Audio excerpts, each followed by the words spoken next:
So technically today's day 2.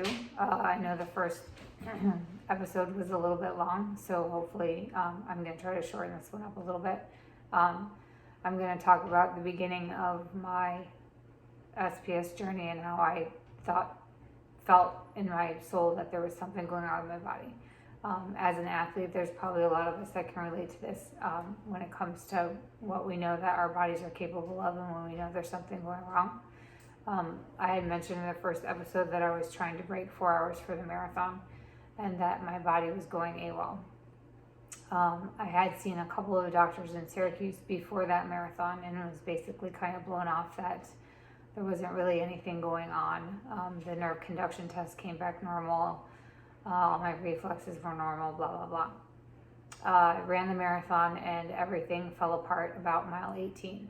It was a perfectly beautiful 65-degree day. It's my 6th or 7th marathon. I did one after each baby, a couple in between. I did one after the Ironman. So I know how to hydrate. A lot of people were like, oh, you weren't hydrated, you didn't do this right, you didn't do that right. No, there's something going on in my body. My body was freaking out, and I got to the point where I had to hold myself into a certain position just to keep running to finish the marathon, which I did finish, but I did not break 4 hours.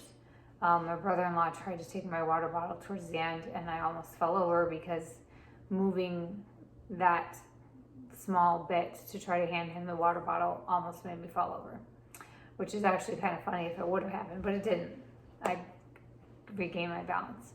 After that, we went to see people in Rochester, and they did the same thing. They did a muscle biopsy off my right thigh, and they did another nerve conduction test, which also came back normal.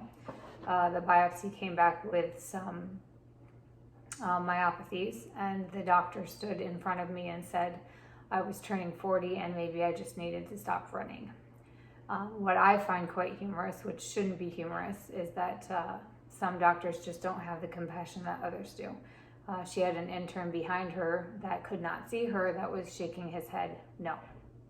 And he was the one who actually called me the following week and said, your biopsy had some myopathies that we don't really understand, that we are basically blaming on the fact that you've been an endurance athlete for the last few years. But in no way, shape, or form can I condone what my preceptor said, and you're not moving. Moving is always better than not moving. So that's what I took away from that hospital before I started looking into trying to get into Johns Hopkins, which is eventually where I landed. But I think that we all need to listen to our bodies, and when we know that something is not correct, we need to be our own advocates. And I knew that all the flinching and spasming and cramping that was happening and losing my voice and everything that started happening was not normal. And I don't care if I'm turning 40 or not. That's baloney, but lots of people turn 40 and can still be extra active. I lost the ability to swim. I lost the ability to ride my bike. And I basically lost the ability to run. I could run about 3 or 4 before I just couldn't run anymore. And that's really when I think I reached out to Johns Hopkins to try to see what the hell was going on. I was getting really concerned that it might be ALS, which is not, which is good. SPS has a much longer lifespan, hopefully, when you don't fall down the stairs. Hopefully that can help if anyone else is kind of an athlete with some of these similar symptoms. Maybe this can kind of help point them in the right direction. Everybody's is different, so sometimes it's not going to be what we want it to be. We can't fit everything into a tiny box like we always want to. But I think that we can take whatever is given to us and try to be as positive as we can about it, do what we can to keep things in a positive perspective, a positive light. Keep moving, keep doing yoga, keep doing whatever you can do.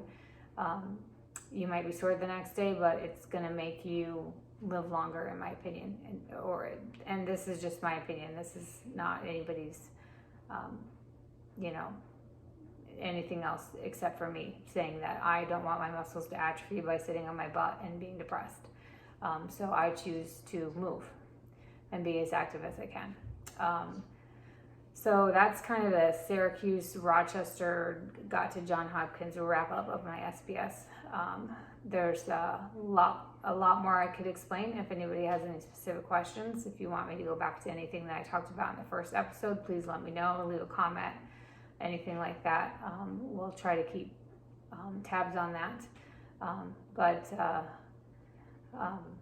At the end of the day, you just need to live your life. And I've got lots of episodes about things that we've done since I've been diagnosed that I have no regrets about, especially now that we've gone blind.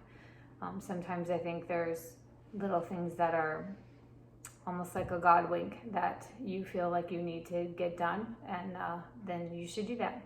So just keep staying positive, keep coming back and listening if I'm helping you at all. And that's about it. Day 2.